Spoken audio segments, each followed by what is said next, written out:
인터넷을 할 때 꼭 필요한 것은 단말기도 중요하지만 그보단 인터넷 브라우저입니다. 이미 사람들에게선 빼놓을 수 없는 도구로 요즘 사람들이 많이 사용하는 브라우저는 크롬, 파이어폭스, 사파리, 그리고 마이크로소프트의 엣지 등이죠. 제가 이 이야기를 하는 이유는 요즘엔 인터넷 익스플로러를 모르시는 분들도 계시다는 걸 알았기 때문입니다. 사실 굳이 몰라도 흠잡힐 일은 아니지만 한국인들은 PC 사용 능력이 높은 걸로 유명하니 이를 감안하니 아이를 모른다는 게 신기했기 때문이죠.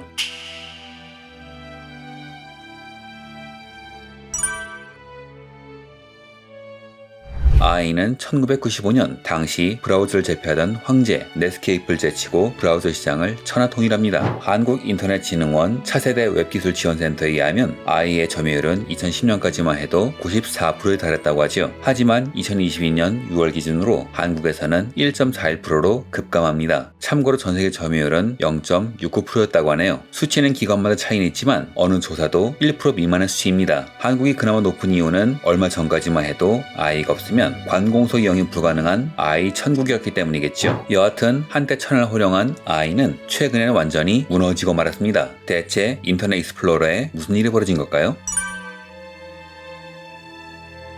왜 인터넷 익스플로러는 무너진 걸까? 마이크로소프트의 공식 발표에 의하면 동사가 2015년을 발매한 엣지의 성능이 뛰어나기 때문이라고 합니다. 물론 이건 맞는 말이죠. 문제는 마이크로소프트는 윈도우즈 IE로 과점을 넘어 독점을 하던 회사인데 IE에 무슨 문제가 있었기에 독점적인 IE를 대체할 상품을 만들었는지 다른 브라우저인 엣지를 출시하게 된 것인지를 말하지 않은 것이죠. 이를 이해하려면 IE가 어떻게 해서 한때 세계를 호령하는 독점 제국의 장이 되었는지를 인터넷 시대의 주역이 되었는지를 알아봐야 합니다. IE는 MS가 낸 웹 브라우저 상품으로 단말기를 통해 웹서버에 접속하기 위한 소프트웨어입니다. 이 소프트웨어는 웹페이지를 구성하는 HTML 등의 프로그래밍 코드를 읽고 해석하여 인간이 볼 수 있는 형태로 변환을 하는 기능이 있지요. 웹 브라우저의 역사는 1990년대 초반으로 거슬러 올라갑니다. 초창기에 대중적으로 쓰이던 브라우저는 NCSA 모자이크였지만 이후 개발자 중 한 명이 퇴사하여 모질라라는 이름의 웹브라우저 회사를 설립하면서 운명이 바뀌죠. 공식 명칭은 모질라 어플리케이션 스위트지만 사실 초창기 이름은 모자이크 킬러였는데 이 회사가 훗날 회사 이름을 넷스케이프로 바꾸고 넷스케이프 내비게이터를 만들게 되지요. 이후 MS는 앞에서 말한 모자이크를 인수합병하여 자세의 브라우저를 만드는데 이 브라우저가 바로 IE입니다. 이후 시장은 MS의 IE와 넷스케이프 커뮤니케이션즈가 제공하던 넷스케이프 내비게이터 NN의 양강 체계로 나뉩니다. 사실 넷스케이프의 점유율이 더 높았지요. 원래 시장을 선도했던 모자이크와 사용법이 흡사하고 무료 제공도 했던 넷스케이프는 1996년경엔 무려 시장의 80%를 장악할 정도로 성장했지요. 여하튼 시장은 외형도 비슷하고 토대도 비슷한 두 브라우저가 경쟁하지만 사실상 경쟁 상대인 IE의 입지는 민망할 정도로 낮았습니다. 그래서 MS는 NN을 추격하기 위한 특단의 전략을 세웁니다. 마이크로소프트가 개발한 PC용 브라우저 윈도우 98에 IE를 표준으로 탑재한 것입니다. 지금이야 맥에는 사파리, 윈도우에는 엣지가 기본 탑재되어 있으니 이게 별로 이상한 일이 아닌 것처럼 보이지만 그 당시만 해도 그런 분위기가 아닌지라 윈도우즈 95만 해도 브라우저는 별도로 설치해야 했습니다. 여하튼 이 전략이 제대로 먹혀서 2000년대 초반에는 점유율을 확대하여 세계 웹브라우저 시장의 주도권을 잡게 됩니다. 점유율은 거의 90%에 달했지요. 그런데 왜 이런 대단한 IE가 쇠락의 길을 걸었을까요?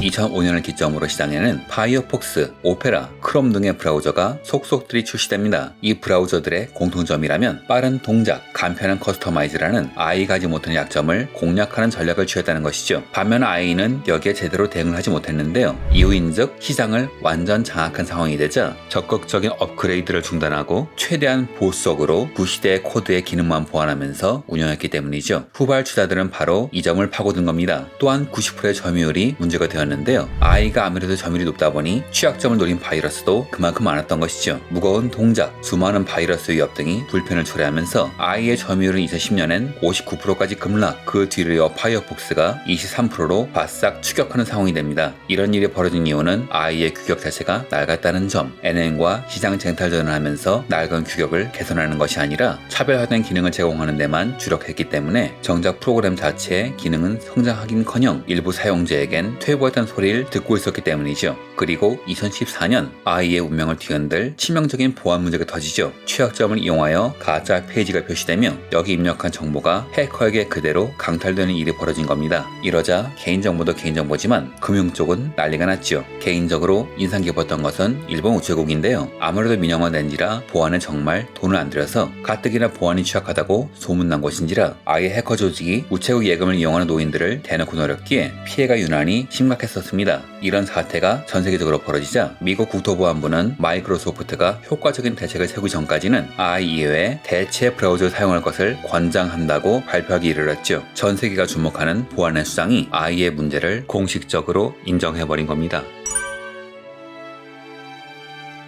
이후로도 IE의 순환은 계속되었습니다. 2020년 1월엔 IE가 메모리를 파괴하는 바이러스에 타겟이 되었고 가짜 사이트로 유도하는 파일을 제3자가 설치할 수 있는 상황마저 벌어졌죠. 물론 MS는 세계 최고의 IT 회사라 이런 이슈에 적절히 대처하는데 성공하긴 했지만 애초에 기본적인 문제점, 낡은 규격으로 인한 각종 버그, 글로벌 표준에서 멀어졌던 약점 자체를 극복하지 못했죠. 이로 인해 IE는 단순히 사용자들에게서만 멀어진 게 아니라 웹 개발자들도 멀리하게 됩니다. 또 하나의 사용자들에게도 경원시당한 것이죠. IE의 성공한 몰락은 IT 업계에서는 1위를 차지하면 독식할 수 있지만 기존에는 없는 새로운 기술을 이용해서 싸운다면 1위를 무너뜨릴 수 있다는 또 다른 법칙을 증명한 사례이기도 했습니다. 모자이크를 NN이 무너뜨린 과정이 그랬고 NN을 IE가 무너뜨린 과정이 그랬으며 IE가 파이어폭스, 크롬 등에 무너진 과정 또한 그랬지요.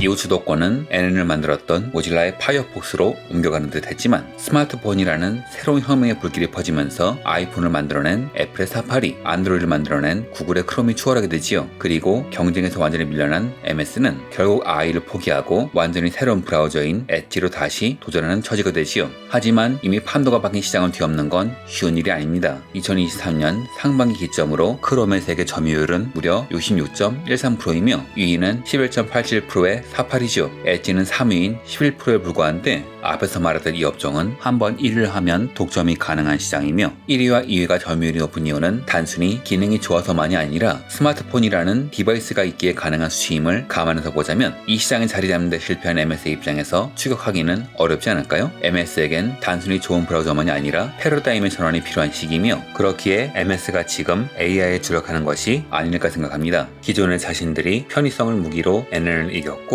후발주자들이 편의성을 바탕으로 자신을 무너뜨렸던 과거 AI를 활용하는 새로운 브라우저 활용 모델을 제공하고 소비자들이 이를 받아들이게 되면 언젠가는 그 점유율을 다시 찾아올 수 있다고 굳게 믿고 있는 것이죠. 역사가 증명한 진리이기도 하고요. 후발주자들이 서둘러 AI 봇을 개발하는 이유도 여기 있을 겁니다. 그래서 전문가분들은 앞으로의 시장에서는 크롬이 1위가 아닐 수도 있으며 검색 편의성이라는 브라우저 시장에서는 앞으로 누가 살아남을지는 앞으로 누가 치고 올라올지는 아무도 알 수 없다고 하네요. 소비자 입장에선 기업끼리 경쟁하는 시장이 마냥 즐겁지만요. 이상으로 영상을 마칩니다. 영상이 좋았다면 구독과 좋아요 부탁드립니다.